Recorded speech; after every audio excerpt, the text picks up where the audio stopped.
আসসালামু আলাইকুম রহমতুল্লাহি ওবরকাতুহু। সম্মানিত দর্শক,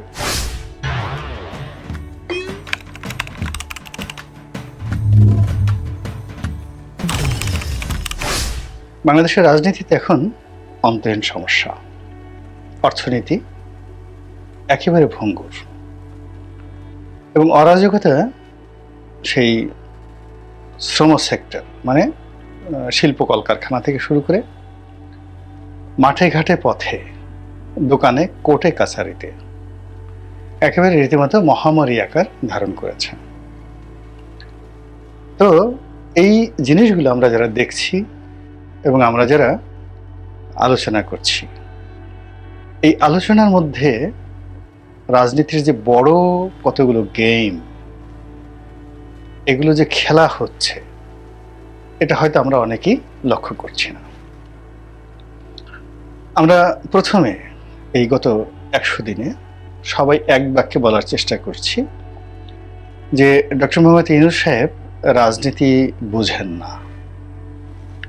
তারপর তিনি এই রাজনীতিবিদদেরকে কিভাবে হ্যান্ডেল করতে হয় এটা তিনি বুঝেন না। তারপর বলার চেষ্টা করেছি তিনি এটা ব্যর্থ ওটা ব্যর্থ, এরপর এখানে যাচ্ছেন না ওখানে যাচ্ছেন না ইত্যাদি আরো অনেক কিছু।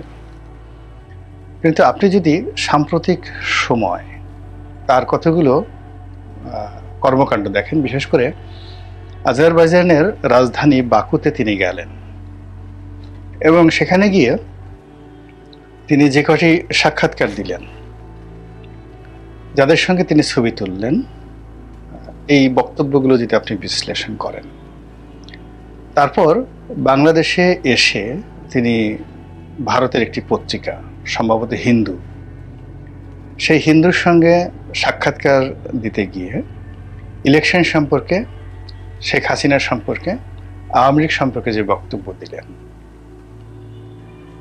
এই সব কিছু দেখে আমার কাছে মনে হচ্ছে যে তিনি এই অল্প সময়ের মধ্যে খুব ভালো করে রাজনীতি বুঝে ফেলেছেন। এখন সেই রাজনীতি ক্ষমতায় থাকার, ক্ষমতায় যাওয়ার, ইলেকশনের রাজনীতি নয়। মাঠে যে রাজনৈতিক দলগুলো আছে তাদেরকে কি করে শান্ত করতে হবে, কি করে উত্তেজিত করতে হবে, কি করে তাদেরকে ব্যস্ত রাখতে হবে, এই পুরো বিষয়গুলো তিনি অন্য যে কোনো মানুষের চাইতে অতি অল্প সময়ের মধ্যে রপ্ত করেছেন। এবং এই তার যে রাজনৈতিক কৌশলগুলো রপ্ত করার যে প্রক্রিয়া, এই প্রক্রিয়াকে যদি আপনাকে মোকাবেলা করতে হয় তাহলে আপনাকেও এর চেয়ে আরো বেশি কৌশলী হতে হবে, যেটা এই সমপর্যায়ে এই মুহূর্তে নেই। এখন এদেশের রাজনীতির বাস্তবতাটা চিন্তা করেন। রাজনীতির বাস্তবতাটা হলো যে আওয়ামী লীগের রাজনীতি যদি ধরেন, এখানে কোনো নীতি ছিল না, আদর্শ ছিল না। যে কোনো মূল্যে ক্ষমতায় থাকতে হবে, ক্ষমতায় যেতে হবে এবং সেই ক্ষমতায় গিয়ে রাষ্ট্রের যত সম্পদ রয়েছে, ব্যবসা রয়েছে, বাণিজ্য রয়েছে, এগুলো দলীয় নেতাকর্মীদেরকে দিতে হবে, পরিবারের আপনজনদেরকে দিতে হবে এবং নিজেরা বড় বড় পদে থেকে একটা অলিগার শ্রেণী তৈরি করে সেই হাজার হাজার কোটি টাকা নয়, লক্ষ লক্ষ কোটি টাকা উপার্জন করতে হবে। আমরা যেটা দেখেছি যে S Alam, Beximco, summit group থেকে শুরু করে আরো অনেক গ্রুপের মাধ্যমে তারা যে টাকা উপার্জন করেছেন, এর মধ্যে আদানি আছে, দেশের বাইরে আরো অনেক কোম্পানি আছে। বলা হচ্ছে যে 2 লক্ষ কোটি টাকা দেশ থেকে পাচার করা হয়েছে। 2 লক্ষ কোটি টাকা। খেলাফি ঋণ 6 লক্ষ কোটি টাকার উপরে চলে গেছে। আন্তর্জাতিক যে ঋণ বা অন্যান্য ঋণ মিলিয়ে সেই যে মানে এটা বলাই যায় না 16 লক্ষ কোটি না কত কোটি টাকা, কল্পনাই করা যায় না। তো এই যে একটা ফাঁদ পেতে যে পুরো তাদের যে টার্গেট, এই টার্গেটটা ছিল অর্থনীতি অঙ্গন। এখন এই যে ডক্টর মোহাম্মদ ইউনূস এবং তার যারা অ্যালাইড, এখন এখানে দেবপ্রিয় ভট্টাচার্যের কথা চিন্তা করেন, হাসান এস মনসুর সাহেব যিনি বাংলাদেশ ব্যাংকের গভর্নর আছেন তিনি, কিংবা ধরুন এখন যিনি অর্থমন্ত্রী আছেন বা অর্থ উপদেষ্টা আছেন তিনি, এবং স্বয়ং ডক্টর মোহাম্মদ ইউনূস। তো আওয়ামী লীগ যেই জায়গাটা থেকে মধু আহরণ করেছেন সেটা হলো ফাইন্যান্সিয়াল সেক্টর। সেই ফাইন্যান্সিয়াল সেক্টরে আওয়ামী লীগের যারা চোর, লুপাটকারী, লুটেরা, তারা এই কয়জন লোকের কাছে অবোধ শিশু। তো কাজেই খুব অল্প সময়ের মধ্যে আওয়ামী লীগ কী করেছে এই জায়গাটাকে একেবারে সাঁড়াশি দিয়ে তারা ধরে ফেলেছে। ধরে ফেলার পরে এখন আওয়ামী লীগ আর ক্যাত কুত কোনো শব্দ করতে পারছে না। 2 নম্বর হলো যে এই জায়গাগুলোতে ঢোকার জন্য অন্যান্য যে সকল রাজনৈতিক দল, ব্যক্তি, গোষ্ঠী তারা চেষ্টা করেছে এবং আলটিমেটলি অনেক জিনিসগুলো তারা দখল করে আবার সেই আওয়ামী লীগের সেই পুরনো যে চরিত্র, সেই চরিত্রটাকে নতুন পোশাকে তারা ধারণ করার জন্য যে কর্মযজ্ঞ তারা চালিয়ে যাচ্ছে, প্রায় সব ক্ষেত্রে তারা ফেল করেছে। আপনি টু দি পয়েন্ট আমি নাম বললাম না, তারা শুধুমাত্র একটা জিনিস করতে পেরেছে এই সময়ের মধ্যে, এই আওয়ামী অলিগার প্লাস নব্য অলিগার। তো তারা এই যাকে বলা হয় অন্য অলিগার হওয়ার যে সূত্র, অলিগার কাকে বলে? অলিগার হলো রাষ্ট্রীয় প্রতিষ্ঠানগুলোকে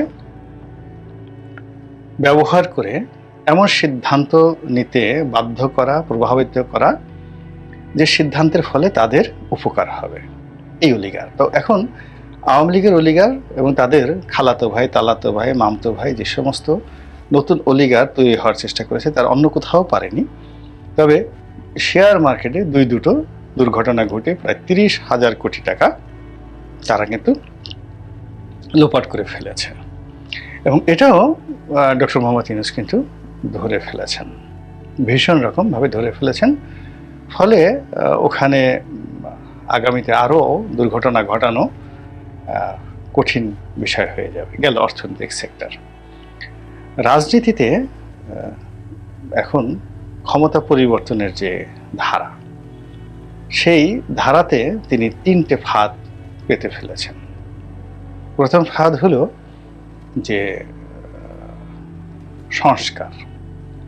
তিনি যে কোনো মূল্যে সংস্কারটাকে বিস্তৃত করে ফেলেছেন। অনেক জায়গাতে তিনি সংস্কার করতে চাচ্ছেন এবং বিস্তৃত করে ফেলছেন এবং এটা একটা পপুলার ইস্যু। যে বিষয়গুলো তিনি করছেন এটা পপুলার ইস্যু। আর যারা এটাকে সমালোচনা করছেন তারা সরাসরি পার্টি, মানে যারা এর দ্বারা ক্ষতিগ্রস্ত আছেন। যেমন ইংলিশে যদি দেরি হয় তাহলে রাজনৈতিক দলগুলো লাভবান হবে কেউ, আর যদি দেরি হয় কেউ ক্ষতিগ্রস্ত হবে। কিন্তু সংস্কার বলতে যে জিনিসগুলো তিনি করতে চাচ্ছেন বা বলতে চাচ্ছেন, এটা বিশেষ করে তরুণ সম্প্রদায় থেকে শুরু করে মাস পিপলদের মধ্যে কিন্তু এটা একটা গ্রহণযোগ্যতা আছে এবং এটার একটা যাকে বলা হয় কার্যকারিতা আছে। এবং তিনি এই কাজগুলো ধীরে ধীরে যাকে বলা হয় ম্যাটিকুলাসলি অঙ্ক কষে তিনি যদি করেন তাহলে তার সরকারের জনপ্রিয়তা, যেমন আইসিটি অ্যাক্ট মানে ডিজিটাল নিরাপত্তা আইন যেটি, এটা তিনি বাদ দিয়ে দেবেন। বাদ দেওয়ার পরে এখানে অনেকগুলো মামলা অটোমেটিকভাবে বাদ হয়ে যাবে এবং এটার ফলে দেখা যাচ্ছে যে 3 থেকে 4 মাস পুরো অঙ্গন ডক্টর মোহাম্মদ ইউনূসের সে প্রশংসা করবে। তাই তিনি কিন্তু রাজনৈতিক অন্য মামলাগুলোকে বাদ দেননি। মিডিয়া রিলেটেড মানে গণমাধ্যম রিলেটেড যে আইন আইসিটি অ্যাক্ট, এইটা বাদ দেওয়ার জন্য সব কিছু চূড়ান্ত করা হয়েছে এবং এটা বাদ দিলে যত মামলা চলমান আছে, শাস্তি আছে, সবগুলো রহিত হয়ে যাবে। ফলে কি হচ্ছে, স্থানীয় গণমাধ্যম এবং আন্তর্জাতিক গণমাধ্যমে ওনার এই কর্মটাকে যেভাবে হাইলাইট করা হবে, সেই হাইলাইটের কাছে এখন যারা নির্বাচন তড়িঘড়ি করে চাচ্ছেন তাদের আওয়াজটা হারিয়ে যাবে এবং যারা ইতিমধ্যে অলিগার তৈরি করার জন্য বিভিন্ন জায়গাতে তদবির করে মোটামুটি একটা অবস্থা তৈরি করে ফেলেছেন, তারা একটা বিপদ এবং বিপত্তির মধ্যে পড়বেন। এই গেল এক। 2 নম্বর হলো যে নির্বাচন কবে হবে, কি হবে, এই জায়গাটাতে তিনি কোনো কনফ্লিক্টে যাচ্ছেন না, কন্ট্রাডিকশনে যাচ্ছেন না এবং তিনি যে কথা বলছেন সেই কথা আপনি না রাগ করতে পারবেন, না অভিমান করতে পারবেন, কিংবা না বিক্ষুব্ধ হতে পারবেন, আবার না আশাবাদী হতে পারবেন। তো এই যে তিনি যে কথাগুলো বলছেন দেশে এবং দেশের বাইরে, পুরো আপনার ডিকশনারি এবং আপনার হিসাবপত্র এলোমেলো করে দিচ্ছে। 4 বছর, 8 বছর, 10 বছর, নাকি 6 মাস, নাকি 18 মাস, এই বিষয়গুলো নিয়ে যখন লোকজন ব্যস্ত, তখন তিনি দ্বিধার্থে সেই কর্মকাণ্ডগুলো তিনি করে যাচ্ছেন, তার হিসাব তিনি চালিয়ে যাচ্ছেন। তার রিক্রুটমেন্ট থেকে শুরু করে তার যে দৈনন্দিন কর্মকাণ্ডগুলো, তিনি তার প্রত্যেকটা জায়গাতে সেটা সে ব্যর্থ যদি হন, সেটা শতভাগ ব্যর্থতা তার, কিন্তু তিনি যেইগুলো ডিজায়ার করছেন সেই ডিজায়ারগুলো কিন্তু বাস্তবায়িত হয়ে যাচ্ছে। এবং এটা আমার কাছে মনে হচ্ছে তিনি এই দেশের রাজনীতিবিদদেরকে কিভাবে খেলতে হবে এটা তিনি বুঝে গেছেন।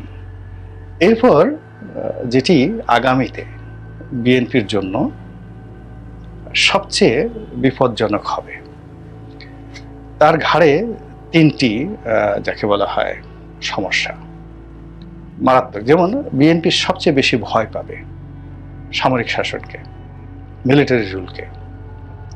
এখন ডক্টর মোহাম্মদ ইউনূস যে জিনিসটি এই মুহূর্তে একেবারে অনিবার্য করে তুলেছেন, সেটা হলো তার পতন বা পরাজয় মিন্স মিলিটারি রুল। এবং মিলিটারি রুল যদি আসে সামরিক শাসন, সরাসরি সামরিক শাসন আসে, সবচেয়ে বেশি ক্ষতিগ্রস্ত হবে বিএনপি এবং সবচেয়ে বেশি ভয় পাবে বিএনপি। কি কারণে? এই যে বিএনপির যে 2001 থেকে 2006 সনের যে সরকার এবং পরবর্তী যে 1-11 ওই সময়টিতে পুরো সামরিক বাহিনীতে বিএনপির সম্পর্কে একটি নেতিবাচক প্রচারণা এখন পর্যন্ত চলছে এবং ওই জায়গাটা পূর্ণ হয়নি, কেউ পূর্ণ করতে পারেনি।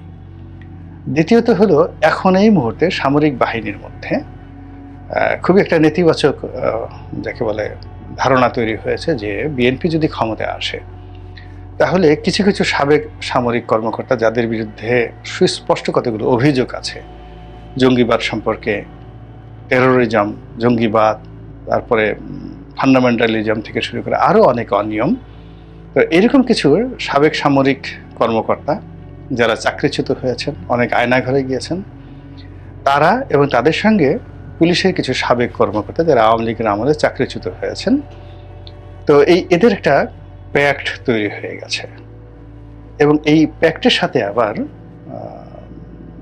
দেশের এবং দেশের বাইরের সাংবাদিক, ইউটিউবার তাদের একটা সম্মিলন তৈরি হয়েছে এবং এরা অনবরত সেনাবাহিনীর বিরুদ্ধে প্রচারণা করছে, সেনা প্রধানের বিরুদ্ধে প্রচারণা করছে এবং এর ফলে পুরো দায়টা বিএনপির উপর গিয়ে পড়ছে।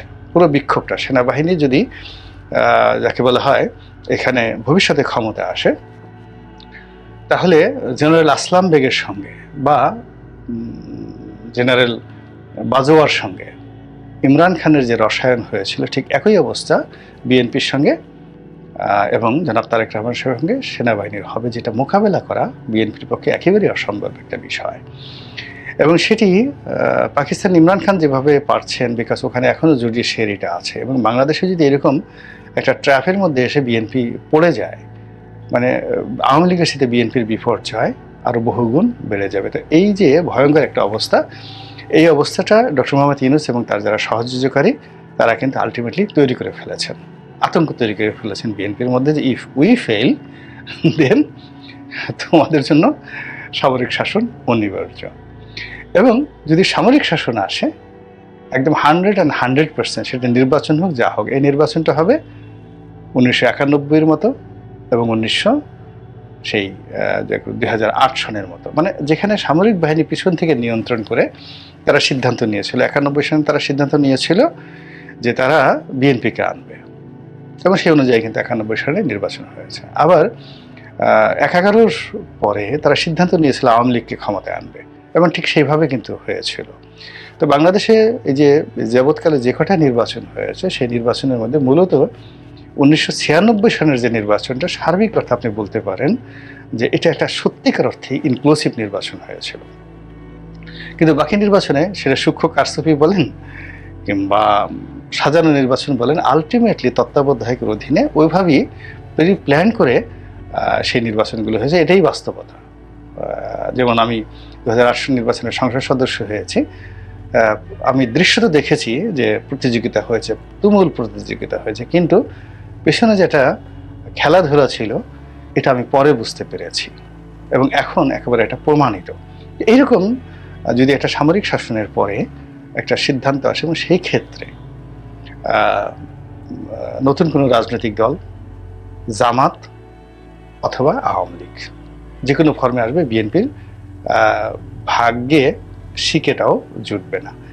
এই থ্রেটটা বিএনপির কাছে কিন্তু ডক্টর মোহাম্মদ ইউনূস খুব কৌশলে পৌঁছাই দিতে পেরেছেন, এবং দেখবেন বিএনপির সবগুলোর মেজাজ গরম হয়ে গেছে, এখন সবগুলোর মন খারাপ হয়ে গেছে, এবং তাদের যে কথাবার্তার মধ্যে কোনো ধারাবাহিকতা কারোর মধ্যে নেই, সাস্টেনেবল। 24 আওয়ার্সের মধ্যে জনাব তারেক রহমান সাহেব থেকে শুরু করে মির্জা ফখরুল সাহেব থেকে শুরু করে সিনিয়র নেতৃবৃন্দ উইদিন 24 আওয়ার্সের মধ্যে তারা তাদের সিদ্ধান্ত, মত, পথ পরিবর্তন করতে বাধ্য হচ্ছেন। তারা একবার চীনপন্থী হওয়ার চেষ্টা করছেন, চীনে একটা গ্রুপ যাচ্ছে, আবার ভারতে একটা গ্রুপ যাচ্ছে, আবার সেই ভারতে সেই যাকে বলা হয় অমিত শাহের সামনে বিএনপি নেতারা কিভাবে কাছুমাছু করে দাঁড়িয়ে আছে, এই ছবি আবার সোশ্যাল মাধ্যমে প্রচারিত হয়ে যাচ্ছে। আপনি বুঝতে পারছেন যে জিনিসগুলো কিভাবে হচ্ছে। যা হোক, এখন এই যে উনি এই রাজনীতির যে চাল, এই চাল রাজনীতির যে হাল, এই জিনিসগুলো বুঝে গেছেন। এখন রাজনীতি একটা চলমান প্রক্রিয়া, এটা যে রসায়ন আমরা বলতে পারি না, মানে কেউ বলতে পারে না, নো ওয়ান ক্যান। এটা ইটস নট এ ম্যাথমেটিক্স, এটা একটা রসায়ন। আপনি যেমন দেখা গেল যে হাইড্রোজেন, তারপর শেষে অক্সিজেন, তার সঙ্গে কিছু ক্লোরিন, তো এই জিনিসগুলো একত্রে দিলেন, দেওয়ার পর যে কী ঘটবে ইউ ডোন্ট নো। মানে হাইড্রোজেন এবং অক্সিজেন একত্রে করলে কি হয় এটা আমরা জানি, এবং এটার পরিমাণ জানি, কিন্তু মধ্যে আপনি ক্লোরিন দিয়ে দিলেন, সেটা যে কি হবে এরকম আপনি হঠাৎ করে বলতে পারবেন না। তো এরকম রাজনীতিতেও অনেক খেলাধুলা আছে যেটার ফলাফল বেশি খেলতে গেলে সমস্যা হয়ে যায়। তো শেখ হাসিনা এরকম অতিরিক্ত খেলতে গিয়ে তিনি নিজে অপদস্থ হয়েছেন, অসম্মানিত হয়েছেন, লাঞ্ছিত হয়েছেন, তার দলও বিপদে পড়েছে। আবার এখন ডক্টর মোহাম্মদ ইউনূস সাহেব যে রাজনীতি বুঝে গিয়েছেন, এবং এই বুঝতে গিয়ে তিনি যে কৌশল অবলম্বন করছেন, এই কৌশলে কার কতটুকু আসলে শেষ পর্যন্ত লাভ হবে এটা সময় না আসা পর্যন্ত বলা যাচ্ছে না। আল্লাহ আমাদের সবাইকে হেদায়েত দান করুন এবং হেফাজত করুন। আসসালামু আলাইকুম ওয়া রাহমাতুল্লাহি ওয়া বারাকাতুহু।